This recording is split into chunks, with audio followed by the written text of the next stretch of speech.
be looking to fade it. Now, what are the matching characteristics? Well, you have a weak grip, so you have pretty good rotation out of your lower half. Now, for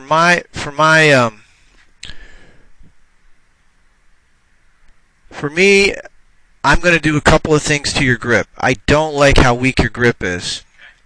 But we're only going to take one pill. We're not going to change it much. We're only going to move it just very slightly on your left hand. Just slightly. So when you look down, take your grip, put your left hand on, come over closer to me. Now, usually, I want you to be able to see at least one knuckle, even approaching two. Okay? Now, you're nowhere near there. Your left hand is like 0 knuckles. I don't even think you'll be able to see this pen mark when you put your natural grip on. Alright, so here's the thing that's really what we're going to work on. Structure is the triangle, which is the formation of the triangle at address, keeping the upper arms connected. You can see that triangle is really intact. But we lose what happens during the course of your swing, your arms start to separate. And as you separate into the ball, you can't get the face square. Sometimes you'll be forced to flip it, or throw it early to get it.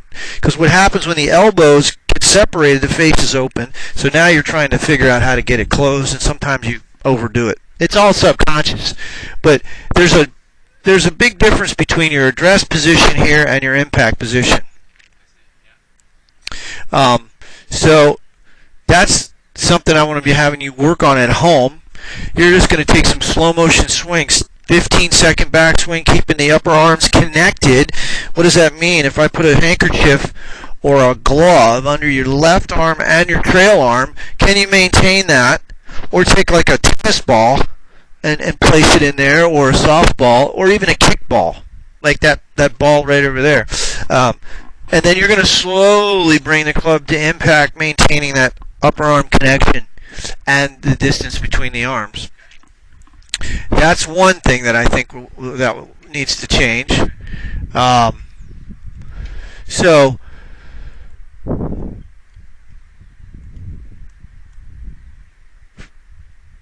you get a little bit of loss in what I would call stability in the pelvis there. You see how you move outside there. So that's a power leak, and it can be a timing problem as well. Swing gets what I would call collapsed, where your arms sort of start to separate and then the lead arm sort of starts to bend. Not a big deal, but I would rather have you be right there at the top of your swing. You see how you have some space between your hands? That's pushing the club out, getting what we call more width, which is just a wider arc instead of a narrow arc. The more narrow you are, the harder it is to get that timing, getting the face square. So managing the face is really... Now, how hard is that going to be for you to do? Probably pretty hard. Getting that right elbow to get back in front of the right hip is big. You got to be able to get that elbow in front to square the face. So this right elbow's got to get back in front of the right hip. Now, if you get too fast with your lower half, if you get out in front too quick, and your trunk and your pelvis is way out in front of your arms, notice how the elbow can never get back in front of the hip. So you just don't get the club back, what we would call in front of you. The club's way behind and you can't catch up and you leave it way to the right. That would be something you'd be prone to with a big push fade.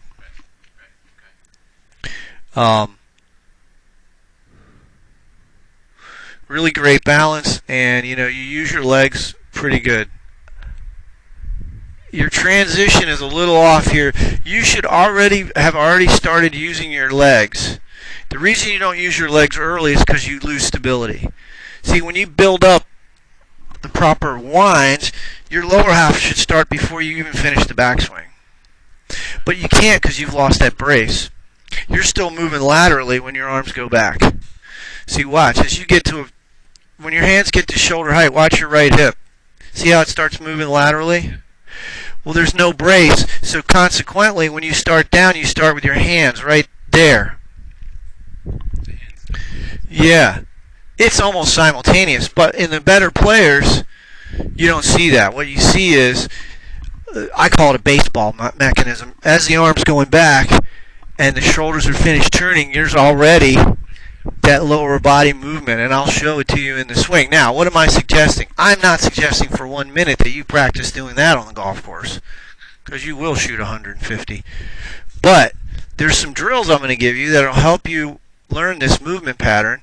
One is a step drill, but this is a French player. Watch the early move as his arms and shoulders continue to turn. Right there, see how there's a drift to the forward foot? So he's still going back, and as he's finishing that backswing, there's already that movement toward the ball with the hips. That's why he's got all that lag in his swing and forward lean.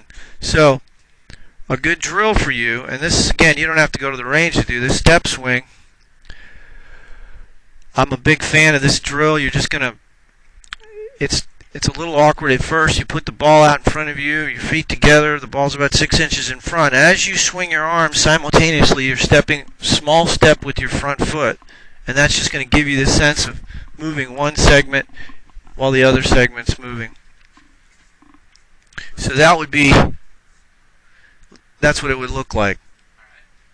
That'll help you, and then eventually you'll do this you're going to step down as your arms and shoulders are turning back.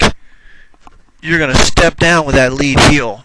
Well, we're going to start with the ball in front of you, stepping. And is there a way to use that to also keep my swing from getting too long? Yeah, is there a cue? yeah. So, one of the things I would say to you is, if you lift your left heel up, and this is a good drill, as you're finishing the backswing, let your left heel start down before you're finishing the backswing. That's sort of your cue to move your lower half, right? So, this idea of stepping is never a bad thing to initiate the downswing, because it cues you to start to move your lower half. If you start pushing against the ground with your trail leg, that'll cue you as well. So one of the ways you can practice this is just swing your arms back and start down as you're finishing the backswing by cueing that left heel to push it into the ground, and you're pushing with your trail leg. It's really about pressure, ground force, generating ground force before you finish your arm swing and shoulder turn. So you're pushing like a baseball player.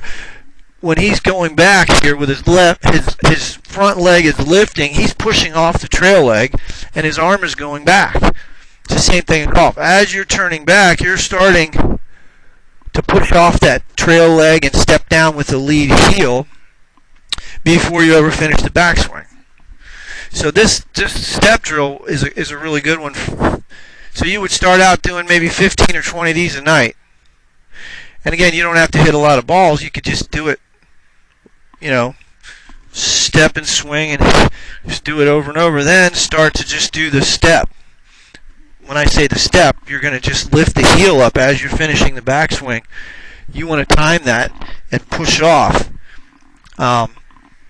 So we'll do a bit of that and show you how that works. Now, back to performance-based thoughts. When you're on the golf course, I want to flatten your backswing. I want your lead arm to feel lower across your chest, not up. And I want you to see if you can keep your upper arms together more. Have you had a shoulder injury or anything like that in your right shoulder? Yeah. See, I knew it. Yeah. That's why I could tell. I've dislocated a handful of times. Yeah, so external rotation. Stand in your golf posture and try to do that. See, you can't do it. So yeah, you have a rotator cuff or some torn labrum. That's preventing you from getting external rotation. So you're not going to be a guy that comes from the inside, because you can't. Because in order to get the club to shallow out, what does your elbow have to do? That. You can't do that. So there's a good example of a physical limitation that is going to prevent you from, say, being a guy that goes 6 degrees in to out and shallowing the club. You just can't do it because of your shoulder. This move So I could tell when I watched your swing. That's why I didn't really mention. I knew there was something going on there. And you can see it right here. See the elbows way out there? Typically what you'll see is if you look at most tour players, the right upper arm's reconnecting to the rib cage. It's not out here. But you can't get there. So that's why I would never worry about your path being, I don't want it to be 9 degrees left. By lowering your left arm, that's going to ensure your path's coming from a little more from the inside. The deeper you get your hands, too, then lower you get your lead arm, the easier it is to come from the inside. So, yeah, no worries about the arm. But typically, that's what happens. A lot of shoulder injuries. See how his elbow's much lower than yours? He doesn't have any trail elbow or shoulder issues there. All right, enough said.